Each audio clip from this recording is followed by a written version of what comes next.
This was a video I intended to do so long ago, and let me tell you, it was such a battle to try to not open these up any earlier because these two are like probably the most exciting theme decks that have ever come out of an expansion that I've seen in a very, very long time. And it's the Team Up theme decks in front of you, the Blastoise Team Up theme deck, and then the Charizard Team Up theme deck. I literally just had these since the release of Team Up.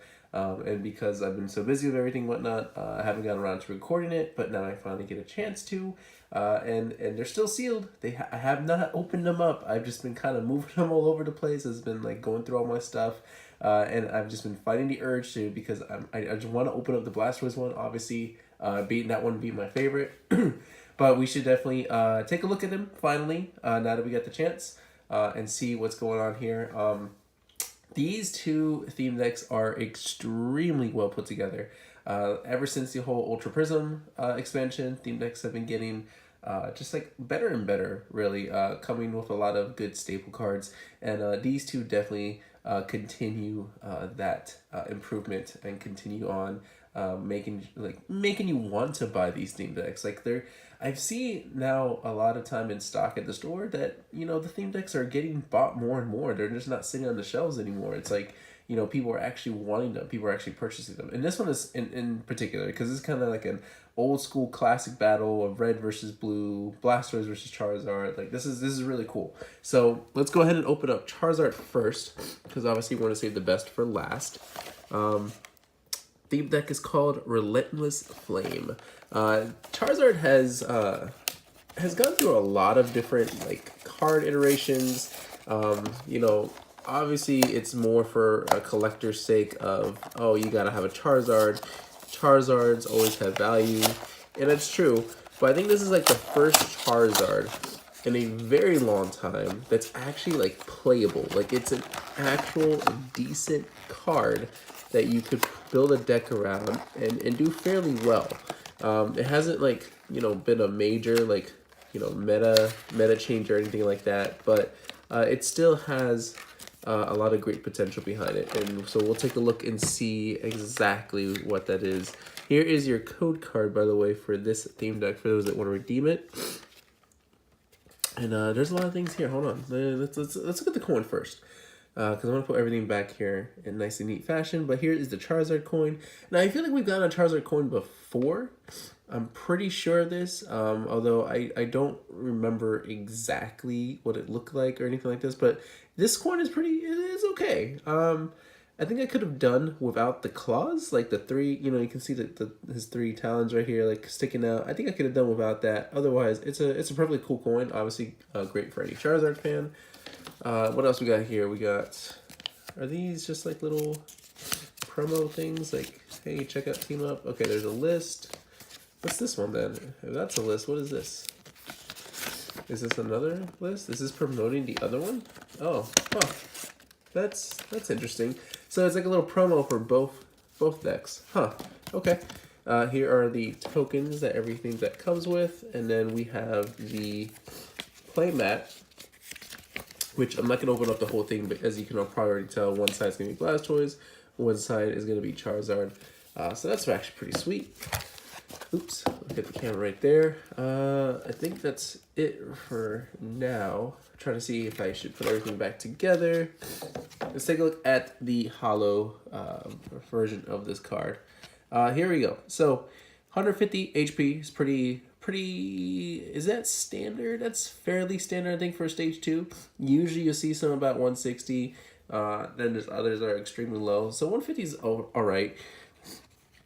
Then you have Roaring Resolve. Once during your turn, you may put 2 damage counters on this Pokemon. If you do, search your deck for up to 2 fire energy cards and attach them to this Pokemon, then shuffle your deck. And lo and behold, the energy cost for this attack is only 2 fire energy. So all you gotta do is just really risk the 2 damage counters and then, drop down to 130 HP, but you already kind of established yourself as an attacker since you don't have to worry about energy attachments, which is fantastic.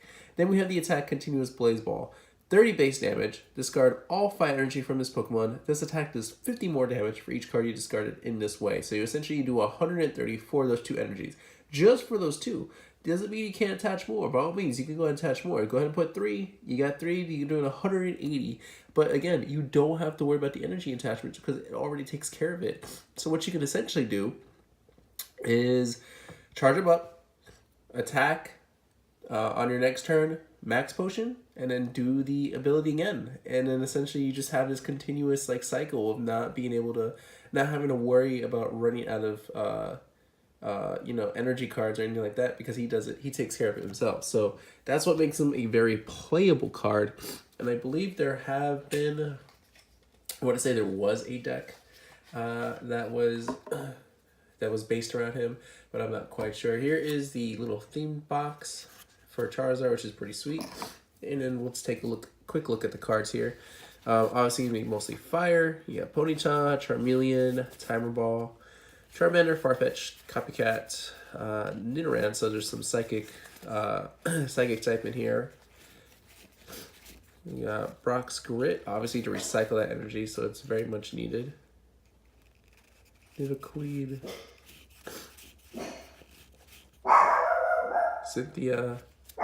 Cynthia is a very much needed staple in most decks, I would say. Sorry for my dog too. That's just like barking like crazy. I think it's the trash.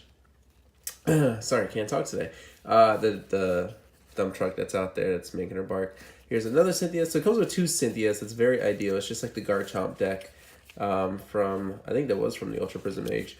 Rapidash, Professor Katui, another Charmander, Howl, and Fire Energy. So again, the big winners here would be the Charizards, obviously, and the Cynthias. Probably the Copycats too, although Copycat has not been seen a lot of play, but it's still a very standard card. Kind of like a one of in a deck just in case. Not all decks, just some decks depending on how you want to go about it. But the other cards are pretty good. So again, if you're a Charizard fan, you're getting into Pokemon, wouldn't it be a bad idea to pick up one of these themed decks? I'm going to go ahead and put the Holo in here too for now. And I'm going to put that off to the side actually. So it's out of the way a bit. Let me go ahead and tidy up here. So the next one we're going to open up is the Blastoise deck, which is the one I'm most excited for, especially since we're getting that Blastoise GX, because there's a lot of synergy between the GX and the non-GX that I'm really looking forward to. I'm going to put that here, put this here, and then let's take a look at this one. Torrential Cannon. It's actually a very cool name, in my opinion. Maybe I'm just biased, probably, but I think that's a very suiting and fitting name. Everything else is pretty much the same, so I'm not going to go through it all. Let me just go ahead and move this off to the side. I'll take out this, the coin, and then here is your code card for this theme deck. Let me go ahead and put the Holo out of there, and then I'm just going to go ahead and box everything back up so that way it's not in our way. Since our main focus will simply just be the theme deck. Everything else you get the same, just like the Charizard, the tokens, the contact ones, the play mat, and then the coin, and then all the promotional stuff. Alright, so here, since I started off with the coin, let's go ahead and do that. I think we've gotten a Blastoise coin before, and this might be the same one, which is fine. I don't think I actually have a Blastoise coin. I have a Mega Blastoise from the, the Arena decks, but now I have a Blastoise coin to kind of finish off that line. So I'm pretty stoked about this. It's pretty cool. I like the blue. I don't have anything negative about this one, actually. Everything's fine. It's a good portrayal of Blastoise. I know I had, again, I'm going to seem like completely biased here, because those that know me know that I just love the entire Squirtle evolution, but I just think between the two, the Blastoise is probably the better designed one. I don't know. You guys can be the judge of that. Here is the Blastoise non-GX, 160 HP. I mean, it is a pretty tanky Pokemon overall. We have the ability Powerful Squall. Once during your turn, you may look at the top 6 cards of your deck and attach any number of water energy cards you find there to your Pokemon in any way you like. Shuffle the other cards back into your deck. So essentially, it has its own way accelerate energy. You just don't have to. You don't have to risk the damage, but you do have to kind of risk the hope that of being able to have water energy cards in the top 6. So mid to late game, this actually might be more ideal, considering that you're going to probably be burning up your item cards and your other Pokemon cards before you can actually get to this ability to use it effectively. So that's something to keep in mind. Hydro Tackle is the attack. Oops. 150, but you do 30 damage to yourself. So it's not a bad trade-off. Put a choice man on there, you're doing 180. So it's pretty decent, especially if you're looking for a non-GX attacker. So Blastoise can kind of hold its own. It's not much of a, like, you build your deck around it kind of thing. It's more of a tech. But obviously for that ability, you're going to want it mainly for that tech, especially with the GX card that's coming out. It's definitely going to see play with that card. Here's the theme box for it. It's pretty sweet. And then let's take a look at the card. So a lot of nice blue water energy. Some Farfetch. Pidgeotto is very, very good. It's essentially like an Acrobike, but a better version, in my opinion. So you pick, you look at the top 2 cards of your deck, you put one of them into your hand, and you put the other one at the bottom of your deck. So I very much like that option, that extra little draw there. And you don't have to worry about discarding a card. You can just keep it. It just has to go to the bottom, which is fine because you're going to be shuffling through your deck quite a bit anyway, I'm sure. So you have a Copycat sit here. We have a Psyduck, Golduck. You do have a Cynthia. Let's see. Golduck has a pretty interesting attack too. Amnesia. Choose one of your opponent's active Pokemon attacks. This Pokemon can't use that attack during your Pokemon's next turn. Does 20 damage, but the fact that there's a lot of GX Pokemon that only really have one attack, and the other one's like a GX attack, and it has like an ability, like being able to just prevent your opponent from attacking at all is pretty good. So it's not a bad little stall. Just not something for like long-term use. So you do also get 2 Cynthias here. And then more Squirtles and Nest Balls. Yeah, Nest Balls, Professor Kukuis, you're pretty much standard stuff. If I were to compare the two, and I know it's hard, you can't really trust my judgment. I'm not going to lie to you just because I'm super, super loyal to Blastoise. But I would say, oh, see, this is Freudian slip there. Like, I didn't even put Blastoise in the box like I did Charizard. I think I gotta say that I really want to say Blastoise is gonna be the better option. Just for the fact that you don't necessarily have to take the damage, you know, to accelerate the energy. You just take the damage while you're attacking, but you kind of hit for a bigger number for less risk. You still get the 2 Cynthias, and in addition to that, you get the Pidgeotto. The Pidgeotto is probably what kind of wins this deck over the Charizard.